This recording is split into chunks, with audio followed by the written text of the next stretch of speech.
The sun was already high in the sky when Nia walked toward the forest. She carried an empty basket on her head and a small knife tucked into her waistband. Today she needed to gather firewood for cooking, and the best dry branches were found deep in the forest, past the cassava fields where most villagers stopped. Nia was 25 years old and had been married to Tao for 3 years. She was known in the village of Makungu as a good wife. She cooked well, kept her home clean, and never complained. Her father was a respected elder, and her mother had taught her to be patient and kind. Tao worked hard in the fields, or so she thought. He always came home tired, sometimes very late, saying the work took longer than expected. As Nia walked deeper into the forest, she heard voices.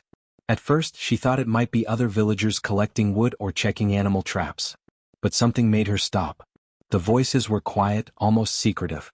She moved slowly behind a large tree, careful not to make noise. What she saw made her heart stop. There, in a small clearing, sat Tao. He was not alone. Next to him was a woman Nia had seen before in the market.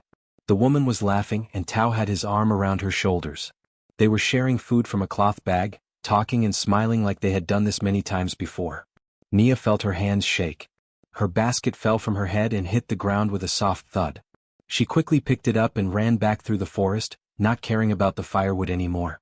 Tears filled her eyes, but she forced them back. She could not cry here where someone might see her. By the time she reached the river where the women washed clothes every morning, her breathing was fast and her mind was confused. Should she confront Tao? Should she tell her father? What would people say? Kemi was already at the river, bent over the water, scrubbing her husband's shirt against the stones. Kemi was Nia's best friend since they were children. They had played together, learned to cook together, and married within the same year. "Nia, you look like you've seen a ghost," Kemi said, standing up quickly. She dried her hands on her wrap and came closer. "What happened?" Nia looked around. There were 3 other women nearby, but they were talking among themselves and not paying attention. Still, Nia pulled Kemi away from the water, further under the shade of the fig trees. "I saw Tao," Nia whispered. "In the forest. With another woman." Kemi's eyes went wide. She opened her mouth but no words came out at first. Then she grabbed Nia's arm and pulled her even further away from the others. "Are you sure?" Kemi asked, though her voice already knew the answer. "I saw them clearly. They were sitting together, laughing, eating. Like they do this often." Nia's voice cracked. "Kemi, what do I do?" Kemi looked at the ground. Her jaw tightened. When she looked up again, her eyes were full of something Nia had never seen before. Anger mixed with sadness and something else. Relief, maybe. "Last week," Kemi began slowly, "Kofi told me he was going to check his traps in the northern bush. He left early in the morning and didn't come back until dark. I was worried, so I went looking for him." She paused. "There were no traps, Nia. I found him with a woman from the next village. They were sitting by the stream together." Now it was Nia's turn to stare in shock. "Kofi too?" Kemi nodded. "I didn't tell anyone. I was too ashamed. I thought maybe I wasn't a good enough wife. Maybe I did something wrong." The 2 friends stood there in silence. The sound of the river and the distant chatter of other women felt far away, like they were in a different world now. "What are we supposed to do?" Nia asked quietly. "I don't know," Kemi admitted. "Our mothers never talked about these things. We're supposed to be patient, to understand that men have needs, to keep our homes and not ask questions." "But this isn't right," Nia said, her voice growing stronger. "This doesn't feel right." For the next few days, Nia and Kemi watched their husbands carefully. They noticed things they had ignored before. The way Tao sometimes smelled of perfume that wasn't hers. The way Kofi would smile at certain women in the market. The late nights. The unexplained absences. The lies that were so smooth they had believed them without question. One evening, Nia was sitting outside her hut, grinding millet for the next day's meal. The rhythmic sound of stone against stone was soothing, and she let her mind wander. That's when Fola, an elderly woman who lived 3 huts away, came and sat beside her without asking. Fola was at least 60 years old, maybe older. Her hair was completely gray, and her face showed the lines of a long life. She had buried 2 husbands and raised 5 children alone after the second one died. Everyone in the village respected her wisdom. "You've been different lately," Fola said, not looking at Nia but staring out at the setting sun. Nia kept grinding. "I don't know what you mean, Mama Fola." "Yes you do, child. I see how you watch Tao now. How you and Kemi whisper together. How your eyes have lost their trust." Fola's voice was gentle but firm. Nia's hands stopped moving. She looked at the old woman, trying to decide if she should speak the truth. Fola turned to face her. You discovered what we all discover eventually. The men in this village, they don't value their wives the way they should. You knew? Nia whispered. Of course I knew. We all know, Nia. Every wife in this village knows or will know soon enough. Some pretend not to see. Some accept it as the way things are. Some cry in secret. Fola's eyes were sad but clear. This is not new. My mother knew. Her mother knew. This has been happening for generations. Then why do we stay? Why do we accept it? Nia felt anger rising in her chest. Fola was quiet for a long moment. Then she said something that would change everything. Because we were taught that we had no choice. But maybe, just maybe, we do have a choice. We just need to be brave enough to make it. The moon was full and bright when the women began to gather. One by one they walked quietly through the village, careful not to wake their husbands or alert anyone to where they were going. They moved like shadows wrapped in dark cloths, heading toward the ancient baobab tree at the edge of the village. The baobab was older than anyone could remember. Its thick trunk was so wide that 10 women holding hands could barely circle it. The tree's branches spread out like arms reaching toward the sky, and underneath its shade, the village elders held important meetings. But tonight, it was the women who would meet in secret. Nia arrived first with Kemi. They had spread the word carefully over the past 3 days, speaking to women they trusted, asking them to come and bring others who might need to hear what they had to say. Nia's heart beat fast as she wondered if anyone would actually come. But they came. One after another, women emerged from the darkness. Young wives, middle-aged mothers, even elderly widows who remembered their own years of pain. They came silently, their faces showing fear and curiosity mixed together. Soon there were 20 women sitting in a circle under the great tree. Mama Asha was the last to arrive. She was the oldest woman in the village, perhaps 70 years old, with white hair and a back bent from decades of hard work. But her mind was sharp and her voice was strong. When she sat down, completing the circle, all the other women fell silent. We are here, Mama Asha said simply, looking around at each face. Now who will speak first? There was a long silence. The women looked at each other, uncertain. It was one thing to whisper complaints to a friend, but another thing entirely to speak them out loud in front of so many. Finally Nia stood up.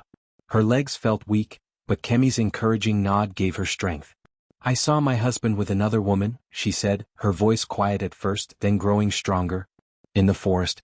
They were together like he should only be with me. When I married Tao, I promised to be faithful. I thought he had promised the same. Mine too, said a voice from across the circle. It was Zara, a woman with 3 young children. My husband Deli tells me he goes to help his brother with farming. But his brother lives alone and has no farm. I followed him once. He goes to a woman in the next village. Jabari hasn't touched me in 6 months, another woman named Ao said, her voice breaking. He says he's too tired, that work exhausts him. But I see how he looks at the young woman who sells palm oil in the market. I see how he finds reasons to go there every day. One by one the stories came out. Each woman had a tale to tell. Some had discovered the betrayal themselves.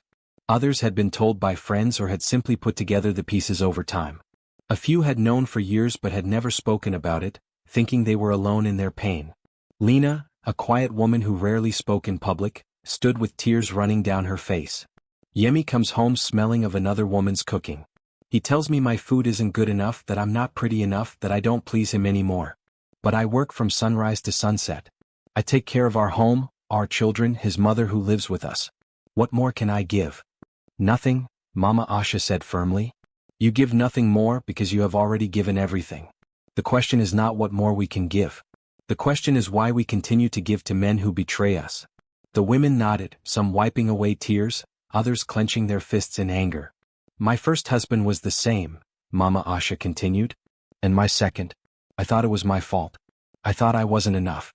But then I grew old and wise and I understood the truth. It was never about us. It's about them.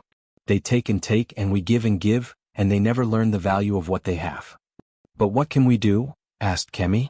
If we confront them, they'll deny it. If we leave them, where do we go? How do we feed our children? The village will say we're bad wives. Our families will be shamed. So we do nothing? Zara asked, her voice rising with frustration. We just accept this? We teach our daughters that this is how marriage is supposed to be. No, said a young woman named Ada. She was only 19, married less than a year, and already she had discovered her husband's lies. No, we don't accept it. We can't. If we do, nothing will ever change. What are you suggesting? Asked another woman. Ada looked around the circle, her young face determined. What if we leave? All of us. Together. The suggestion hung in the air like smoke. Several women gasped. Others shook their heads immediately. Leave? And go where? The old mission compound, Ada said. It's been empty for 5 years since the missionaries left. It has buildings, a well, space for gardens. It's on the hill, only a short walk from here but far enough away. And how would we survive? Asked an older woman named Beezy. The same way we survive now, Kemi said, standing up beside Nia. We work. We farm. We cook. We do everything already. The only difference is we won't be doing it for men who don't appreciate us. They'll try to force us back, someone warned. Let them try, Mama Asha said, her old eyes flashing with fire. We are 20 women. Soon we'll be 30, then 40. They can't force us all. And if they try, they'll show the whole region what kind of men they really are. The discussion continued deep into the night. Some women were afraid. Some were excited. Some were simply tired of hurting. But slowly, as they talked and planned, something changed in that circle under the baobab tree. The fear began to transform into determination. The sadness began to harden into resolve. Finally, as the moon began to sink toward the horizon, Mama Asha stood up one more time. If they want wives, she said, her voice carrying through the quiet night, they must first learn to be husbands. Real husbands. Faithful husbands. Until then we owe them nothing. One by one the women stood. One by one they nodded their agreement. And one by one they made a pact that would change Makungu forever. The first rooster crowed just before dawn, signaling the start of a new day in Makungu. But this would not be an ordinary day. While the men still slept, exhausted from drinking palm wine late into the night, the women of the village were already awake and moving with quiet purpose. Nia had barely slept. She had spent the night carefully packing everything she would need. Cooking pots, sleeping mats, her children's clothes, seeds for planting, tools for farming.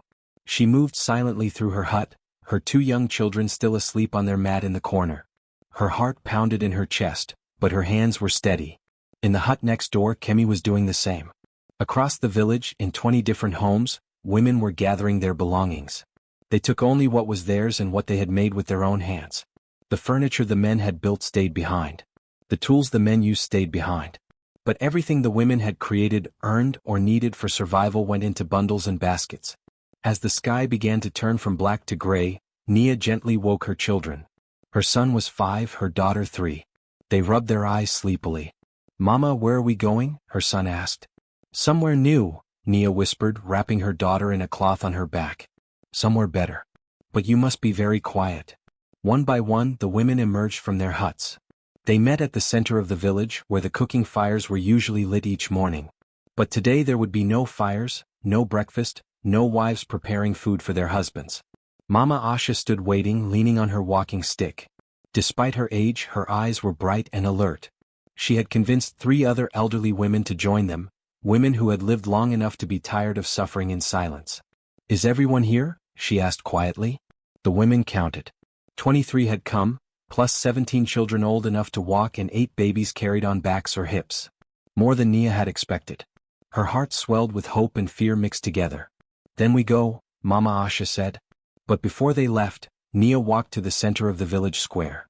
Using a piece of charcoal, she wrote on the large flat stone where the chief usually sat to settle disputes.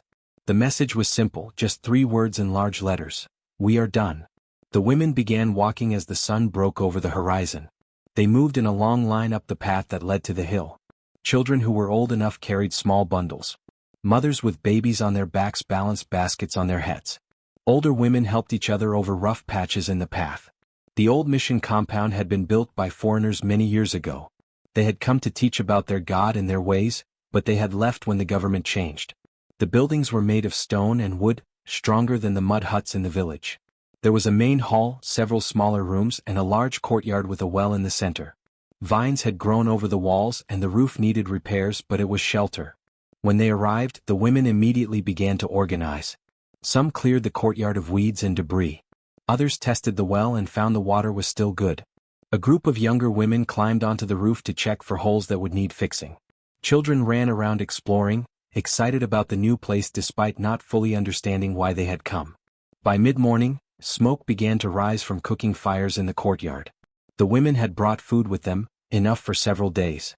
They would need to plan for more, but for now they had what they needed. Down in the village, the men were beginning to wake up. Tao opened his eyes and immediately called for Nia to bring him water and food as she did every morning. There was no answer. He called again, louder this time. Still nothing. He got up, angry now, and looked around his hut. It was then he noticed.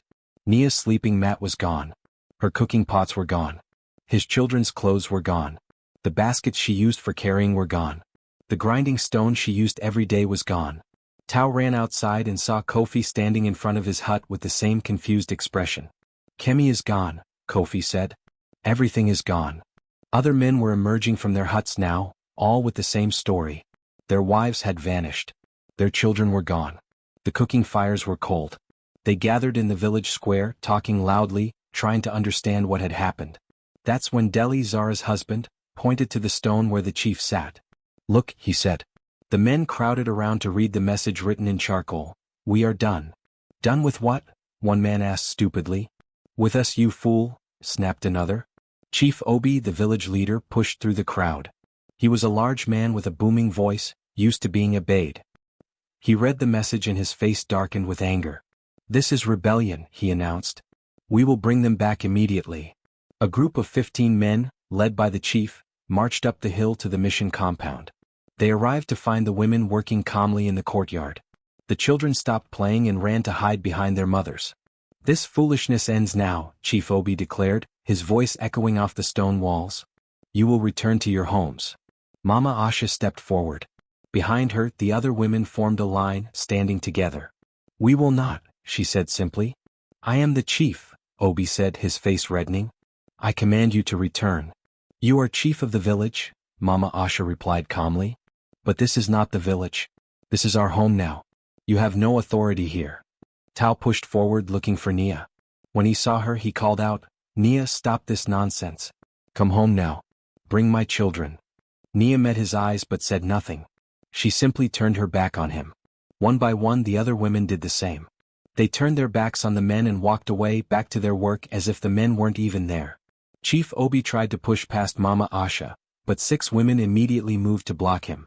They didn't speak, didn't threaten, just stood there like a wall. You can't keep us from our wives and children, one man shouted. We can, Mama Asha said. And we will. Until you learn what it means to be worthy of a wife's love and respect, you will not have it. The men argued and threatened for another hour, but the women refused to engage. They simply continued their work, ignoring the men completely. Finally, frustrated and confused, the men returned to the village, leaving the women on the hill. As they disappeared down the path, Kemi turned to Nia with tears in her eyes. We actually did it, she whispered. Yes, Nia said, looking around at the other women, at the children playing safely, at the home they were building together. We did. The first week after the women left, the men of Makunga laughed about it. They sat around drinking palm wine and making jokes about how their wives would come running back as soon as they got hungry or scared. They told each other that women couldn't survive without men to protect and provide for them. Give them 3 days, Tao said confidently. They'll be begging to come home. 2 days, Kofi added, and the other men laughed. But 3 days passed, then a week, and the women did not return. The laughter in the village began to fade as reality set in. The men had always believed they were the ones who did the real work. They farmed the fields, they hunted, they built things. But they were about to learn how much work the women had actually been doing all along. The first problem was food. The men knew how to grow crops, but they didn't know how to cook them properly. Deli tried to make fufu but burned it so badly the pot was ruined. Jabari attempted to cook soup and added so much pepper that no one could eat it. The men ate raw vegetables and poorly roasted meat, and within days many had stomach pains. Why is this so difficult? Yemi complained, staring at a pot of burnt beans. Women make it look easy. Maybe because they actually know what they're doing, muttered another man, but no one wanted to admit it out loud. The second problem was cleanliness. Without women to sweep and clean, the village became filthy. Trash piled up outside the huts. Dirty clothes lay in heaps because the men didn't know how to wash them properly. Some tried to clean their own clothes in the river but came back with garments still dirty and now also torn. The huts themselves began to fall into disrepair. Small holes in roofs that women would have patched immediately grew larger. When the rains came, water poured into homes. The men tried to fix things, but without the women's careful maintenance, everything seemed to break at once. But the worst problem was the children. The boys over 10 years old had stayed with their fathers, and they cried for their mothers every night. They asked when they could go back, why their mothers had left, if they had done something wrong. The men didn't know how to answer. They didn't know how to comfort crying children, or how to braid a daughter's hair, or how to soothe a sick child in the night. By the second week, the men began to turn on each other. In the evening, as they gathered around a poorly made fire, the blame started. "This is your fault, Tao," said Deli angrily. "Your wife started this whole thing. If you had controlled her better, none of this would have happened." "My fault," Tao shot back. "What about you? Everyone knows you've been seeing that woman from the next village for 2 years. And you're innocent?" Kofi interjected. "I saw you with the palm wine seller more times than I can count." One by one the secrets came spilling out. Each man had betrayed his wife in some way, and now with everything falling apart, they blamed each other instead of looking at themselves. Fights broke out. Friendships that had lasted years crumbled in days. The village that had once been united now felt like it was full of enemies. Chief Obi tried to maintain order, but even his authority was weakening. His own wife had been among the first to leave, and his household was in chaos. His clothes were dirty, his meals were terrible, and he had no one to help him with the daily tasks that kept life running smoothly. After a month, the crops in the fields began to suffer. The men went out to work, but without the women bringing them food and water during the day, they couldn't work as long or as hard. Weeds grew faster than they could clear them. Some plants died from lack of water because no one remembered to check on them regularly the way the women had. The market that had once been full of goods to trade became almost empty. The women had been the ones who processed most of the crops, made the crafts, prepared the goods for sale. Now there was little to sell and little to buy. Traders from other villages stopped coming because there was nothing to trade for. Hunger became a real problem. The stored food the women had left behind ran out quickly. The men's attempts at farming and cooking were not enough. Children lost weight. Men grew thin and tired. Some went to neighboring villages to beg for food, which brought shame to Makungu. Up on the hill, life at the mission compound was different. The women had organized themselves efficiently. They had brought seeds and had planted gardens in the fertile soil around the compound. They worked together, sharing tasks and teaching each other skills. Some women were better at farming, others at cooking, others at caring for children. They divided the work fairly and everyone contributed. The children who had come with them were healthier and happier than they had been in the village. They played without fear, knowing their mothers were nearby. They learned from the older women. They grew strong on regular meals and constant care. News of both places spread to surrounding villages. People talked about the women who had left their husbands and the village that was falling apart without them. Some praised the women for their courage. Others criticized them for abandoning their duties. But everyone was watching to see what would happen next. By the third month, Makungu was barely functioning. Several men had fallen sick from poor food and dirty conditions. The children begged daily to see their mothers. The fields were in terrible shape. The village was dirty, disorganized, and filled with angry, hungry, exhausted men who were finally beginning to understand the truth. One evening, Chief Obi called a meeting in the village square. Every man came, even those who were sick or weak. They sat in a circle, looking at each other with hollow eyes and thin faces. "We cannot continue like this," the chief said, and his voice lacked its usual power. He sounded tired and defeated. "We need to face the truth." "What truth?" asked Tao, though he already knew the answer. Chief Obi looked around at all the men. "The truth that we were wrong. The truth that we took our wives for granted. The truth that we betrayed them, hurt them, and treated them like they didn't matter. The truth that we have been bad husbands." The words hung in the air. Some men looked at the ground in shame. Others had tears in their eyes. But no one argued because they all knew it was true. "So what do we do?" asked Kofi quietly. "We admit our wrongs," said an old man named Chuka, who had been silent until now. "We ask for forgiveness. Not because we deserve it, but because it's the right thing to do. And then we prove, through our actions, that we can be better men." Slowly, one by one, the men nodded. They had spent 3 months blaming the women, blaming each other, blaming everyone but themselves. Now, finally, they were ready to accept responsibility for their actions. The question was whether it was too late. 3 days after the meeting in the village square, a small group of men climbed the hill to the mission compound. This time they came differently. They didn't march with anger or pride. They walked slowly, carrying nothing but humble expressions and heavy hearts. Chief Obi led them, but he didn't speak loudly or give commands. Instead, when they reached the gate of the compound, he stopped and waited. He didn't try to push his way in. He simply stood there with his head bowed. The women had seen them coming. Mama Asha walked to the gate, and behind her stood Nia, Kemi, Zara, and all the others. The children peeked out from behind their mothers, curious but cautious. "We have come to talk," Chief Obi said. His voice was quiet, respectful. "Not to demand. Not to order. But to ask if you will listen to what we have to say." Mama Asha studied his face for a long moment. She saw something there she had never seen before. Not anger or pride, but genuine shame and humility. "We will listen," she said finally. "But we will not come down to the village. If you want to speak, you speak here where we can all hear you." Chief Obi nodded. "That is fair." The women gathered in the courtyard. The men stood at the entrance, not entering unless invited. For a moment no one spoke. Then Chief Obi cleared his throat. "We have been wrong," he began. His voice shook slightly.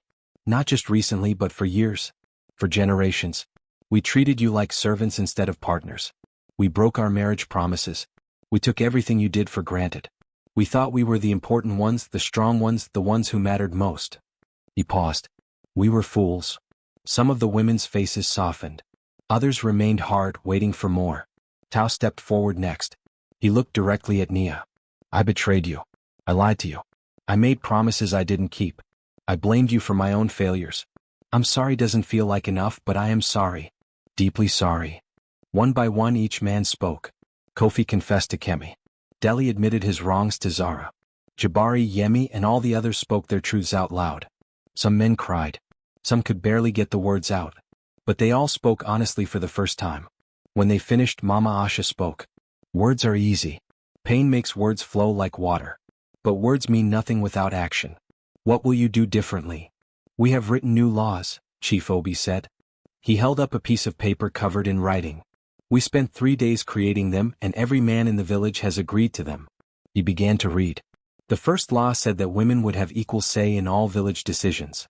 The second law said that women could own property in their own names. The third law said that any man who was unfaithful to his wife would face punishment from the village council. There were more laws about sharing work fairly, about respecting women's voices, about teaching children that men and women were equally valuable. "And there's one more thing," Chief Obi added. "The village council will no longer be only men. Half of the council seats will be held by women. They will help make decisions about everything that affects our village." The women looked at each other. Some seemed surprised. Others remained skeptical. "This is good," Mama Asha said. "But it's still just words on paper. How do we know you will follow these laws?"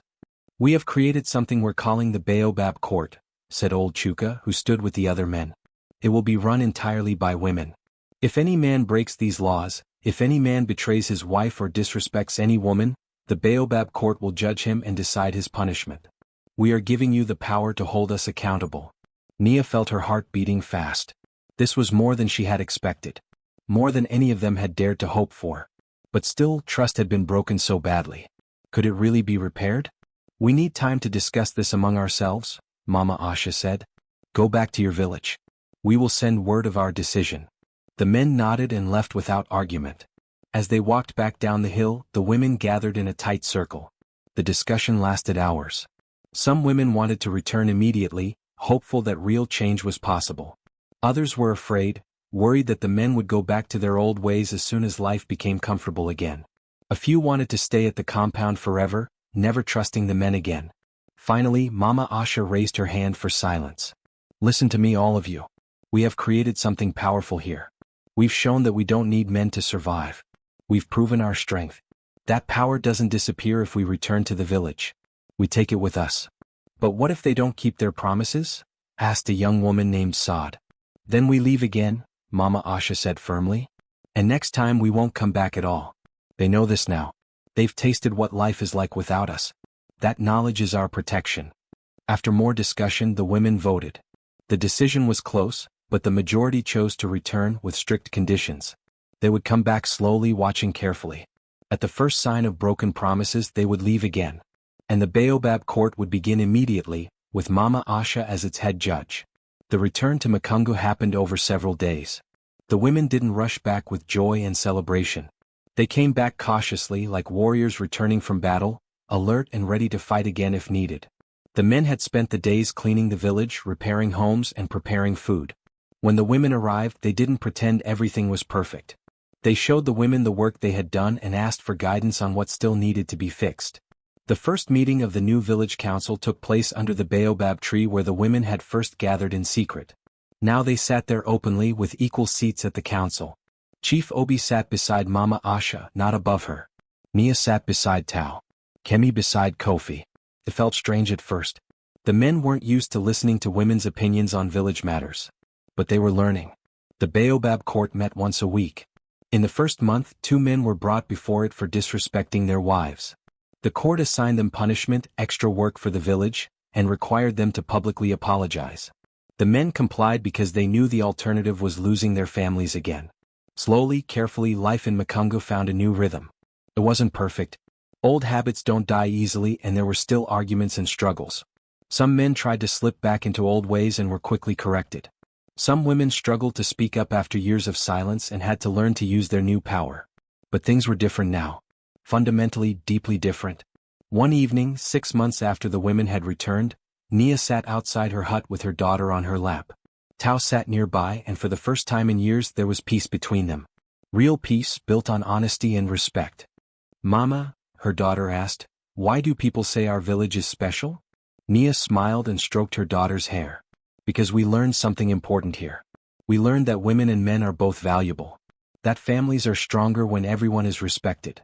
That trust, once broken, takes time and work to rebuild." "Will you tell me the story?" her daughter asked. "Yes," Nia said. "I'll tell you the whole story. Because you need to remember it. You and all the children need to remember what happened here so you never forget the lesson we learned." As the sun set over Makungu, casting orange light across the village, Nia began to tell her daughter about the day the women left. She told her about the mission compound on the hill, about the men who had to learn to survive without them, about the new laws in the baobab court. And she ended with the most important lesson of all. "Never forget your worth," Nia said softly. "Never let anyone make you feel small.